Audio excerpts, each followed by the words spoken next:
Thank you, John. And welcome Irene's community. My word.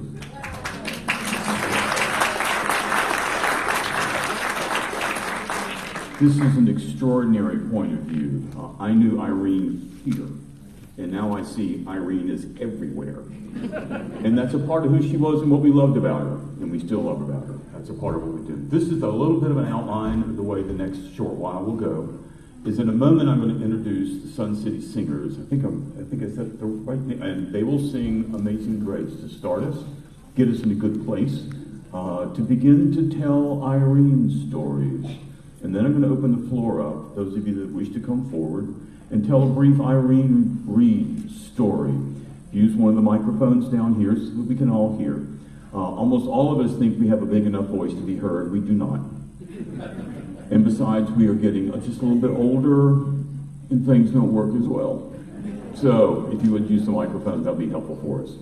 So that's a part of where we are, and I'm looking forward to sharing the stories. I've got my own as well, too, as most of you do. So if I can, I'm going to turn this over to the Sun City Singers and get our hearts right, if you would, please. Thank you.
It's okay to applaud.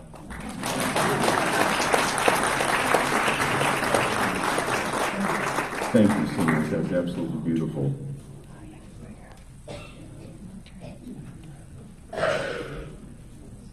So we have in this congregation an Irene Reed shrine. It's built out of lima bean cans. There's a reason for this. When Irene would give announcements and ask for food donations, she would plead with us to at least bring lima beans. Nobody likes them. They're in your cupboard. Just bring them here. So now we have an Irene Reed lima bean shrine, which is perfect for Irene Reed, is it not? It's just who she was. So I'm going to open the floor up now, those of you that might like to come and speak and tell an Irene Reed story. And while you're thinking, let me go first. Sometime back, it was cold here in the building, and I gave my coat, my jacket to Irene, which she thought was delightful. And then I was afraid she was going to leave with it, so I went to get it. And she gave it back to me, and I didn't exactly hear what she said, but the comment was something like this: I went through all your pockets, you're not very interesting at all.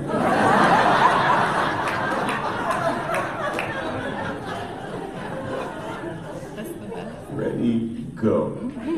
Who would like to come down first?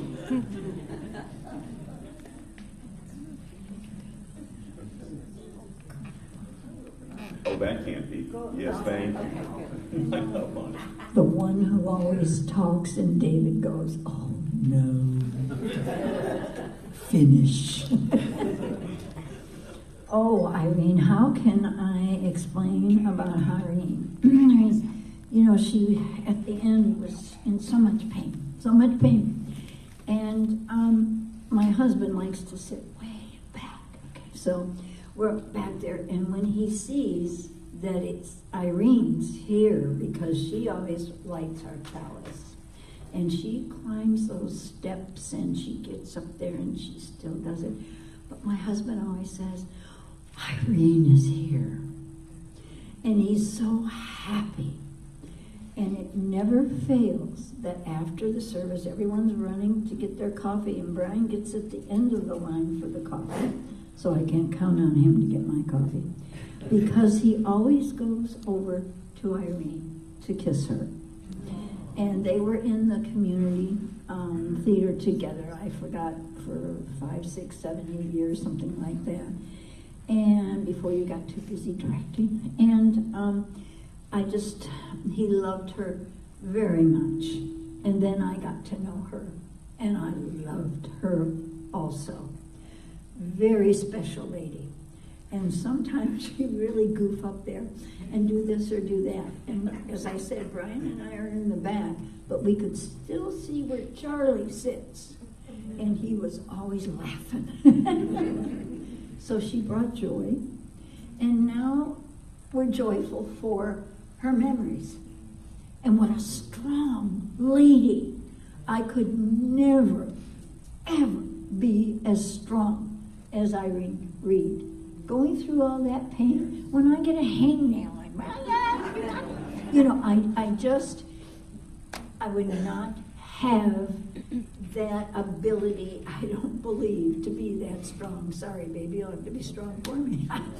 And I just want to tell you, she's one of the most impressive women I have met in her strength, and I won't say agility, because boy, did she have problems toward the end. But she made it work, and she still kept going forward. Our service today was about loss, and our Reverend Charlie was talking about moving forward. And it's the happiness, I think, and the beauty of that person that helps us to move forward if we keep a hold of that. Because in my mind, when I leave, I'm never going to leave my children. The very essence of my belief is the very essence of who and what we are to our loved ones and our family and friends. That's what's going to live on and make us joyful.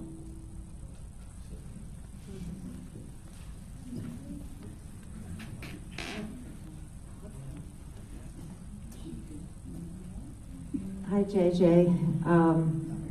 We love your wife, or your girlfriend, of 23 years.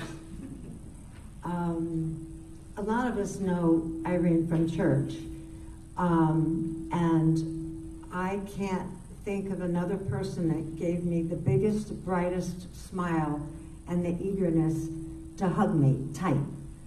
And I think she did that to everybody. She had that uncanny ability to make everybody feel like the most special, precious person in her presence. And I always felt so loved by her. We'd go over and walk a couple times, and she'd want to eat lunch, and she's catering to me, like she's trying to take care of me while she's in all this suffering, you know? One of the most generous people I've ever met in my life. Real, honest. She'd say, you know, Diana, you're beautiful now, but you know, I used to be beautiful too. And just saying, I'm like, oh my gosh, yes, of course, you're beautiful now. And she reminds me of Nancy with the generosity of heart. Just no matter what's going on with you, you're there for other people. It's just a beautiful modeling of how we should all be. And she was just hysterical, and we thought she was so adorable. We just love her so much, and she's forever in our minds with her precious curly red hair and her walking up and walking us through the lighting of this chalice. She just cracked us up and brightened our day, and will continue to when we think about her. She's going to be missed, and she is missed already, so thank you.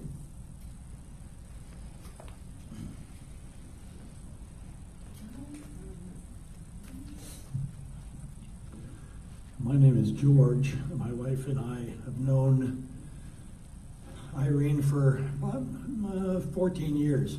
And one of the other things, in addition to her being a great drummer and being involved in music and all the things in the Chimers, she also was interested in the theater. And I have a little story that I can relate. About 12 years ago, she was auditioning for a play at Sun City, and the play had to do with Edward Albee's one-act play on Bessie Smith. Bessie Smith, music people will know who that was, a singer of the African-American community in the 30s. And the story was, briefly, that she was hurt in an accident in Clarksdale, Mississippi, and they were supposed to take her to a white hospital. That's a myth. In fact, I find out much later that she did in fact go to an African-American hospital, but in the story, it was the myth of the white hospital. And in the white hospital situation, she was auditioning for this part, and let me just see if I can get this, be sure this is out. And so she was asked to talk about a line in the movie, in the play.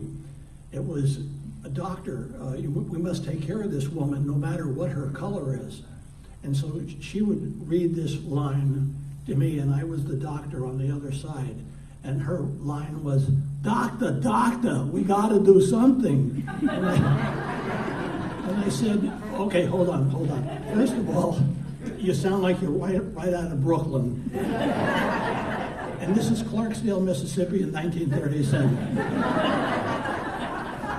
So something like this, doctor, please, we have to do something with this woman.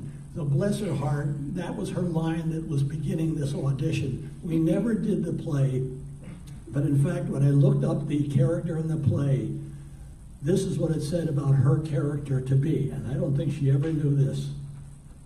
The nurse, a southern white girl, full-blown, dark or red-haired, pretty, cute, with a wild laugh. She would have been perfect for that role, wouldn't she?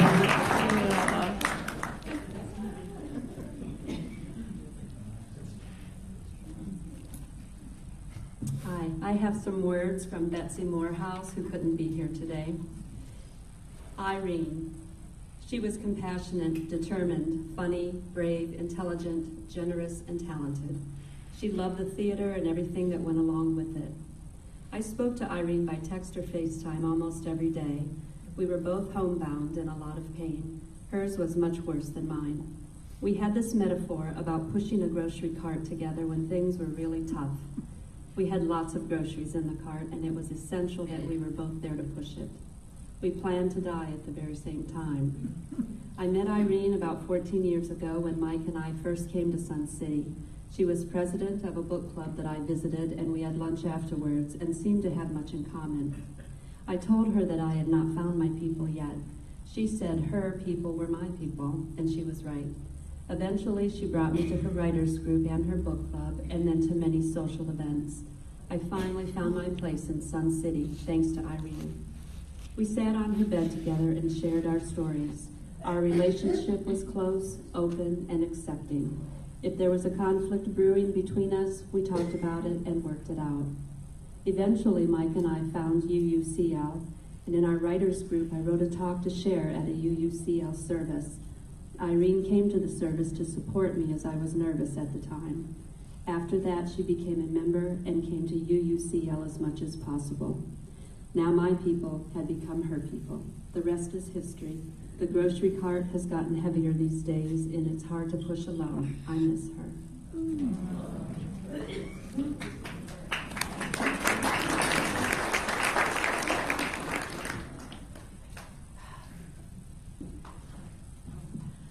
My name is Lynn, and about a couple of weeks before Irene's sudden death, Gordon and I were sitting up front, and Irene was sitting there, and Gordon says to me, "I walk like Irene does now." And he said, "The next time we sing the song, Let It Be a Dance, I'm going to go up and grab Irene, and we're going to dance up in front throughout the hymn." And he never got the chance to do that, but I will say this about Irene, she made it a dance.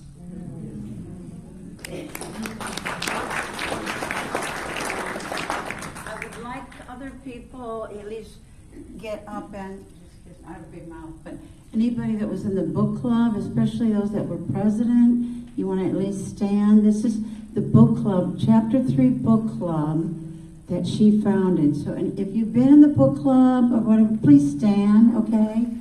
All right? I wasn't, yeah, okay, yes, I remember you. I'm not the only, I was a president. Sherry Lee is now president. Levy's been a president.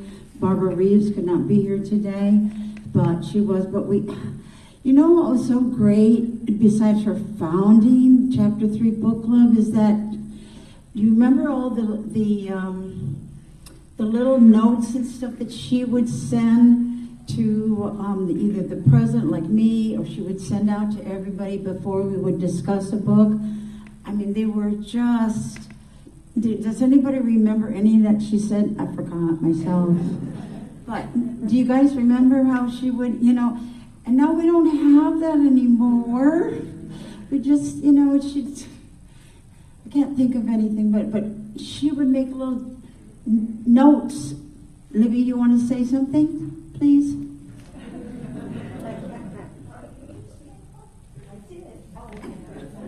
She did stand, yes. Hi, I'm Libby Houlihan. I'm a member of this congregation.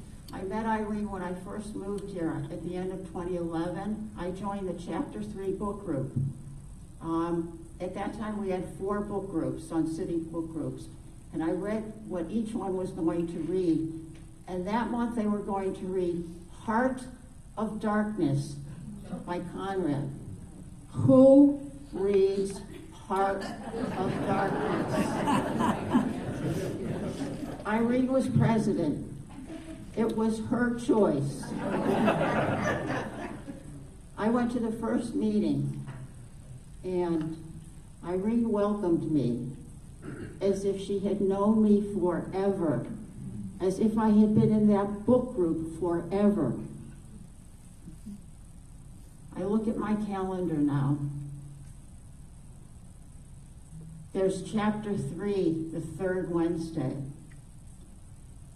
and she won't be at the meeting. There are the Ollie classes that I would drive her to, and she won't be there.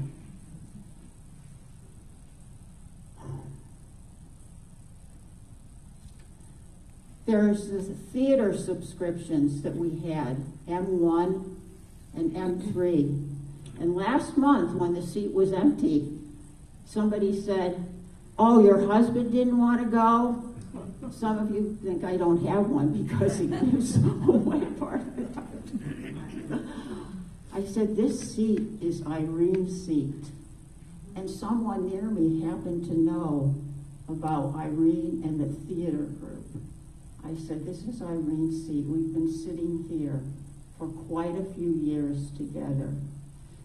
And there are other things on my calendar.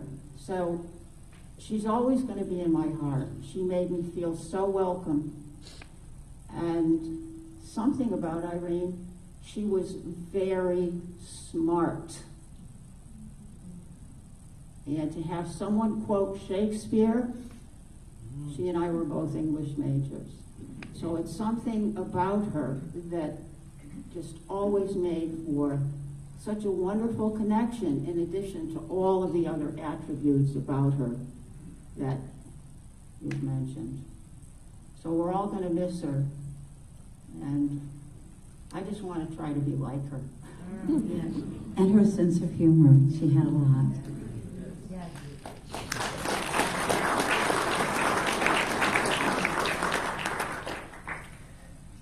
Hi, my name's Adam Vasilakis. I'm Betsy Morehouse's son. Someone just read something from Betsy and Mike Nicholson. I met Irene 5 years ago when I moved here. I've been having some neurological problems from Lyme disease, some headaches in the afternoons, and I was just having a really hard time. And for some reason, I'm not really sure how it started, but Irene and I we went out for a few times for lunch. And one time I went to pick her up at her house, and I just had such a good time just talking to her, because I feel like she saw through the things that I was going through. We were able to just talk, as human beings to somebody. A lot of the people that were close to my life, my friends, had fallen away, and she just helped me in a way that stuck with me for a long time. I mean, even though I haven't been here to church and seen her, and also that was my favorite part of church was watching her come up to do everything. But, my mom was her really true friend that she saw every day. But it was 5 or 6 times when we went out to lunch, and she gave me this great big hug, and she was very small and frail at the time. But the hug was just wonderful. I just remember it to this day. And I guess my mom thought that there might be a small chance that I might not be here today, so she entrusted her words to somebody else, but I wouldn't have missed it for the world. So. Oh.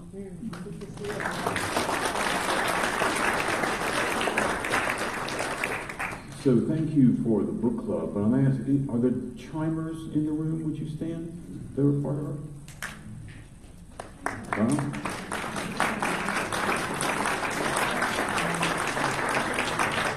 And those of you who are part of her theater group, are there any here? Long time. Wow, okay.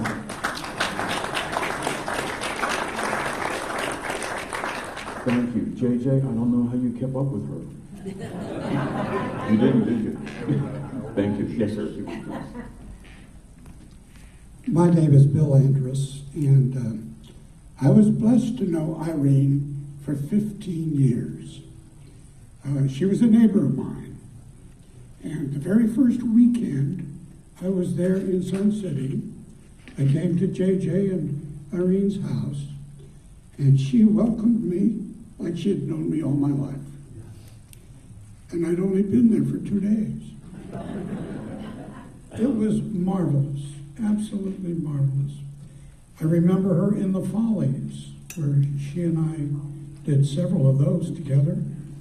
But one of my greatest memories of her was with the symphony in Savannah.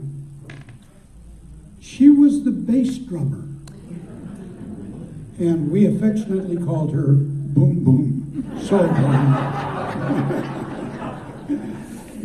Brian Frank is a very dear friend, and he and I sing together in a barbershop quartet, and we call him, because he's the bass, we call him Boom Boom.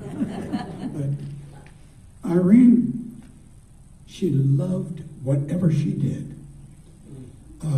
Toward the end of her life, just this last year, we were forming a new barbershop chorus in Bluffton, and she immediately asked me, could she be a part of it?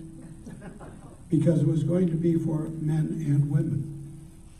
And I said, you bet, sure.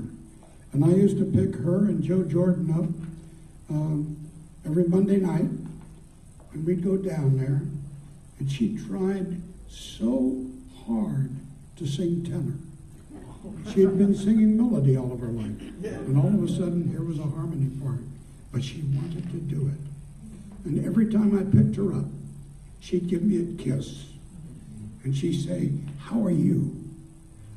She wanted to know. And I was great.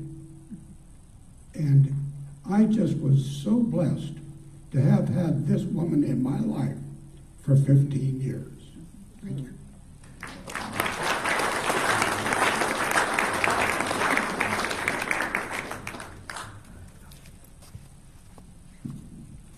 Hi, I'm Judy, and I have only known Irene for about a year and a half when I was accepted as the new director for the Sun City Chimers. And she does have this innate ability to just connect. And after the first rehearsal, I get a call, and it was from Irene, and she said, would you like some insight and constructive criticism? Okay. I was a psychologist for 33 years, so hey, why not? And she just had this smile and this way to connect, as everybody else has said. My mother passed in 2019, and I was not able to be with her because of COVID, so we watched it through Zoom. And one of the nicknames I had for my mother was Boney Maloney, because in the end she was really Boney and Maloney.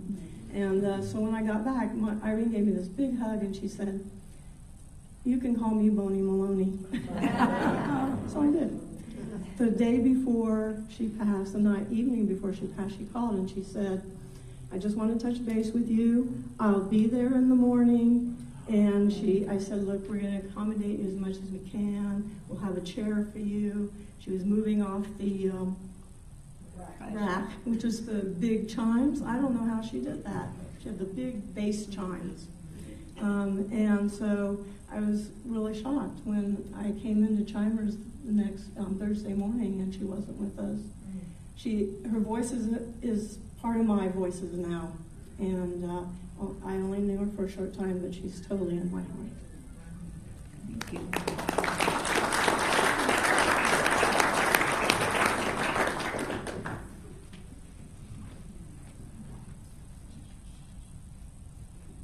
So many people. I don't remember this room ever being this full before. I'm Dick Hood. I'm one of the ministers who preaches on occasion here, and I've been doing so for the past probably 6, 7, maybe 8 years. And I remember the very first time I occupied the pulpit. And after church, Irene always sat over there. She came up onto the stage and she looked me in the eye and she said, that is the best sermon I've ever heard in my life.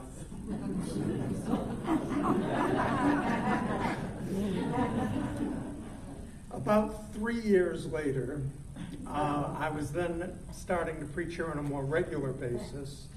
I was preaching again, and it was a similar kind of thing. I think maybe this time it was down more where Irene used to sit. But she had great eye contact. She looked up at me and said, that was the best sermon I ever heard in my life. And even a year ago, I'll edit the story. I had another best sermon ever preached in her life. The moral of that story, I mean, by the third time I was, first of all, a little cynical, but then I reflected and said, you know, the lesson there is the value of praise. And Irene was so liberal in her praise. And it made a lot of people, and it certainly made me feel very good. So having said that, I will say to Charlie, Charlie, this Sunday was the best sermon.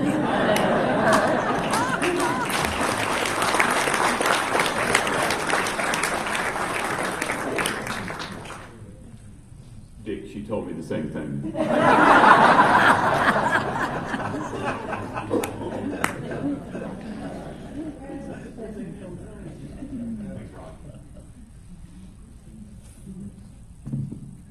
I don't think any of you have ever seen me come to church dressed like this. But Irene was special. Irene, I did a 32-mile bike ride for you this morning.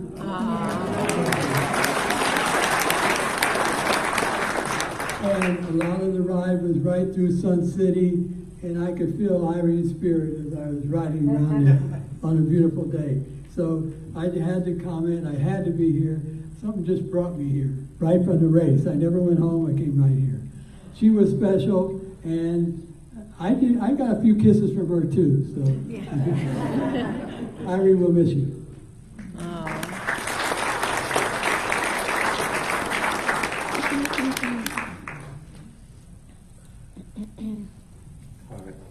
Irene often told me that she liked what I had played, and I played a little prelude by Alexander Scriabin one Sunday, and that was near the end of the service, and she came up to me afterwards and said, well, you made me cry today.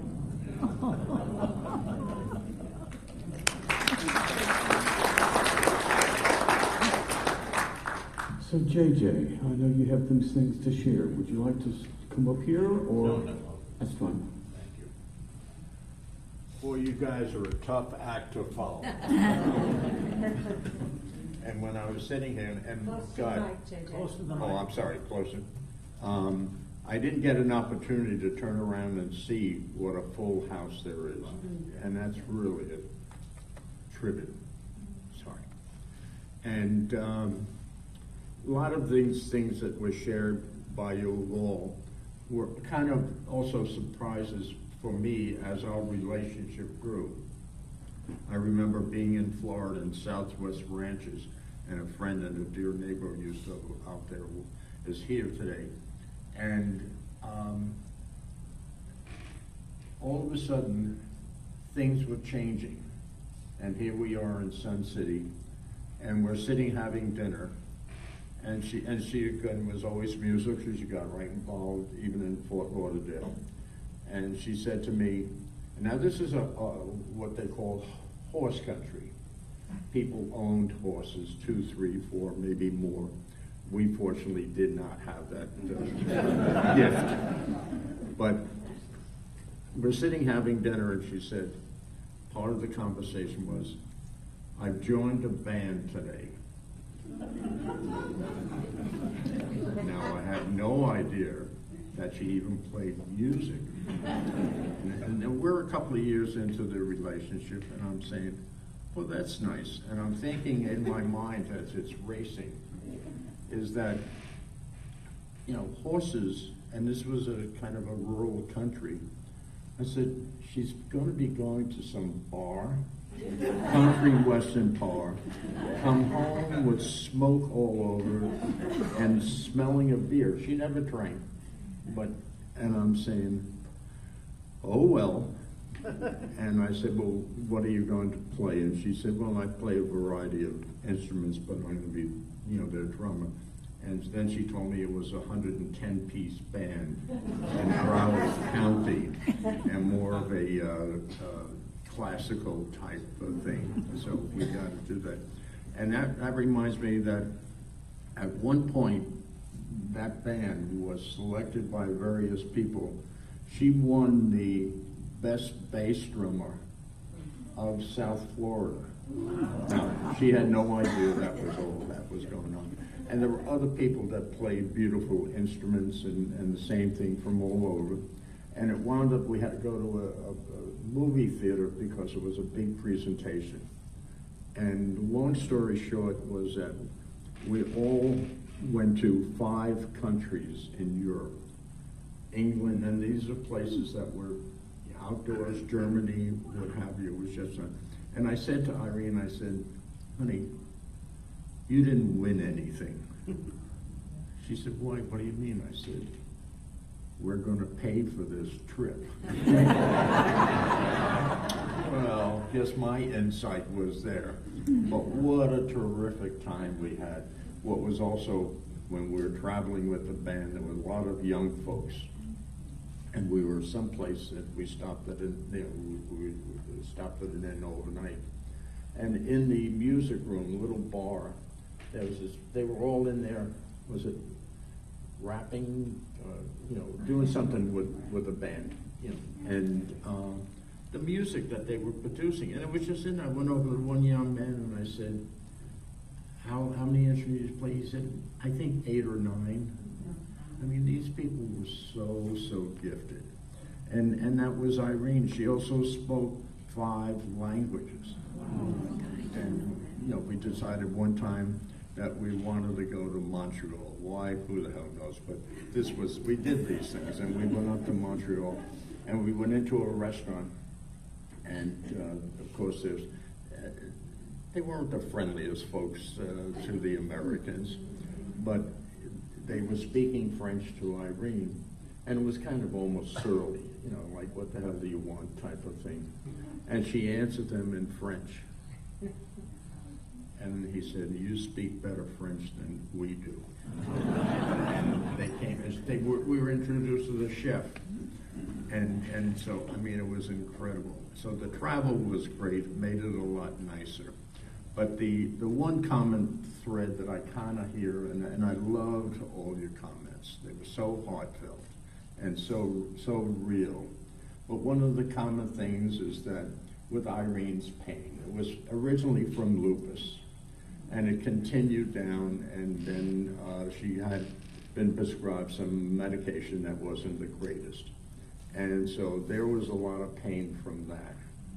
And one of the things that you all were referring to is that, and it's happened to me, and again, I felt it so good in my heart, and that God was kind to me and Irene at the same time, is that when we were going to bed that night, I said, honey, she said, what are you going to do tomorrow? I said, well, I'm going to play some tennis. And she said, good, because I've got a book club, I think, the next day. And I said, she says, I haven't gotten a ride yet, but would you give me a ride if I don't get one? And I said, yes, of course. And kissed goodnight, and that was it. She wasn't in pain that night, but she was not in any situation where the awareness that this was going to happen. So I think that is it kind of keeps me together sometimes. And I think that's so endearing to me. And all of you will be remembered in those thoughts. And I thank you all. Thank you.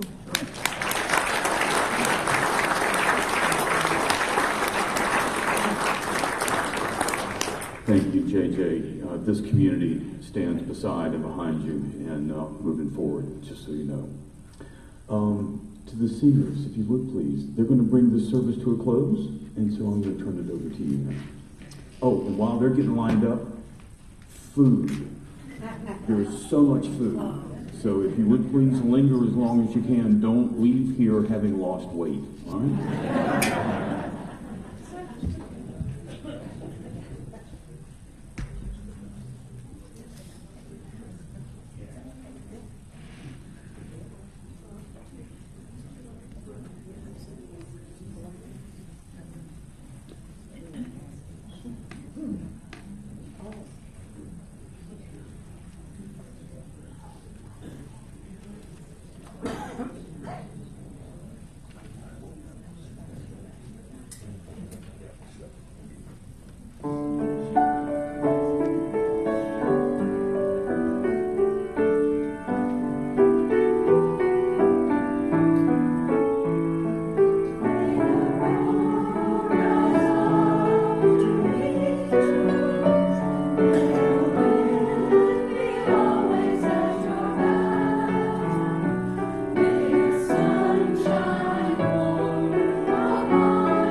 as you go from here, live like her, love like her, enjoy life like her. You're dismissed.